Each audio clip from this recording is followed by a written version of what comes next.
Friends, we have a verdict. In the nasty neighbor murder case, there is a verdict in that case.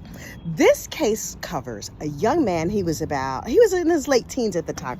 There are bees out here. Oh my goodness. Hey bee, please stay away from me. This case covers a young man who was speeding up and down the street, and his neighbors are getting really, really mad at him. And so they were yelling at him like, you better stop speeding on this street. And instead of him slowing that down and them stopping yelling, everybody kept amping up the case. This kid started recording them on TikTok, recording his confrontations with these neighbors and placing them on TikTok, which pissed off the neighbors more. And they just kept going back and forth and back and forth. Ultimately, one day, oh my goodness, the dad comes home from work, gets his wife, they get their video camera and their two kids and go down to this guy's house and confront him in his driveway, in his garage. And so the kid runs in the garage, runs in the house, comes out with a knife and a stun gun and takes on these four people who were attacking him, one of whom is videotaping this entire foolishness. Well, in the scuffle, a bunch of them got stabbed and cut up and whatever. The cops get called. The dad gets taken to the hospital. Ultimately, the father in the family dies. Then, of course, the state, I'm so embarrassed to say it was New Jersey, but it's South Jersey, not North Jersey. We have common sense up here in North Jersey. The dad gets taken to the hospital where he dies from his wounds. The TikToker gets taken to the police station where he's like, oh God, please let this man be okay. Please let this man be okay. And then they show on video when he finds out that the dad didn't survive his wounds, and this kid is devastated. You get the feeling he was kind of just like a pain in the neck teenager, but all of a sudden it's like your whole life will come in sharp relief when you find out now you're a murderer. And what is the state going to do?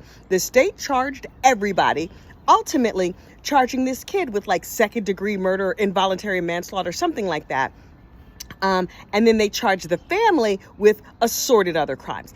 During the course of this case, the family finds out, oh, the state has dropped the charges against you, but they're sustaining the charges against this kid. And ultimately, it went to the jury. I don't even think the TikToker put on a defense. Honestly, I'm not an attorney. I would have just been like, roll the tape. Roll the tape. He's at his house. Now, New Jersey is a duty to retreat state, meaning if somebody comes after you, you have a duty to back away and not to continue to escalate. These people rolled on him thinking they were going to show him what for, and they got shown. There's a bee floating right above my head, and I'm trying not to freak out. I'm not allergic to them. I just don't want to get stung, but I want to keep the bees alive. Anyway, so ultimately, I'm not a lawyer, but I would have just rolled that tape. I would have played it over and over and over and say, who attacked who in this? Who attacked who? This kid was in his house with the door closed. There was no imminent threat to these people at the time, and they went and knocked on his door and started a fight. South Jersey people. Listen, now that this case is all said and done, frankly, everybody loses. There's now a 20-year-old out here where his name, his face, his case has been all over the TV. Every time somebody puts his name in Google, all this is going to come up. Where are you going to get a job? Where are you going to get a job? Buster Murdoch can't get a job, and he has a college degree. He didn't even commit a crime. His daddy committed a crime, and he can't get a job. Mr. Latham, Josh Latham, I think that was his name. Mr. Latham, you need to move out of state and possibly change your whole look up. Go to someplace out west or something. Start a new life for yourself. And that bullying family, they're a pain in the neck, but they deserve a start over too. Why don't they all just move to Florida and get this out of the nice Garden State? In the Garden State, we don't do foolishness like that. We commit financial crimes. We have manners. That's the way that works. We go to federal prison where they have yoga and arts and crafts, and then we return back to our families. See also Teresa Giudice and Joe Giudice and a bunch of other of my North Jersey neighbors. Anyway, so that case is done.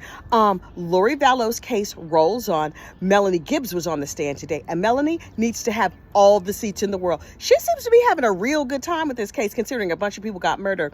I think that Melanie Gibbs should have also been tried in this case. She's a co-conspirator, to say the very least. She knew these kids were going to be killed. There are recorded tapes of her where she talks about the fact that she knew or should have known the kids were going to be killed. She knew Charles Vallow was going to be killed before he was killed. He was running around saying, she's gone crazy. She's going to kill me. And Melanie Gibb was like, why did she tell him that? She should have just let it be a surprise. Melanie, girl, I'm gonna need you to have all the seats. Some of them need to be seats in prison. You need to put your behind right on the prison bus next to your BFF over there, Lori. Melanie Gibb makes it very clear that she knew the children would be killed. When Lori started talking about they were zombies, oh yeah, she was like, oh yeah, well, people who get called zombies, things don't work out that good for them. Zulema, all y'all need to go to jail because all of y'all knew or should have known that those children would be found dead. Did you know they were going to be tortured and whatever happened to them and whatever happened to them after death? Probably not, but evil, evil people. But I'm going to spend tonight listening to the tapes from today, and then I will report back in the morning what we found out in day 3 of the Lori Vallow Daybell case.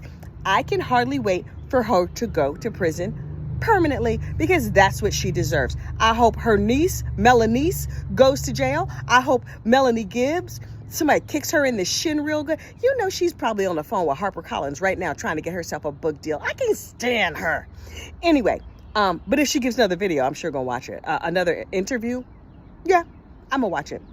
And talk bad about her here on YouTube, but I'm gonna watch it. All right, y'all have a good night, and I'll talk to you soon. Bye.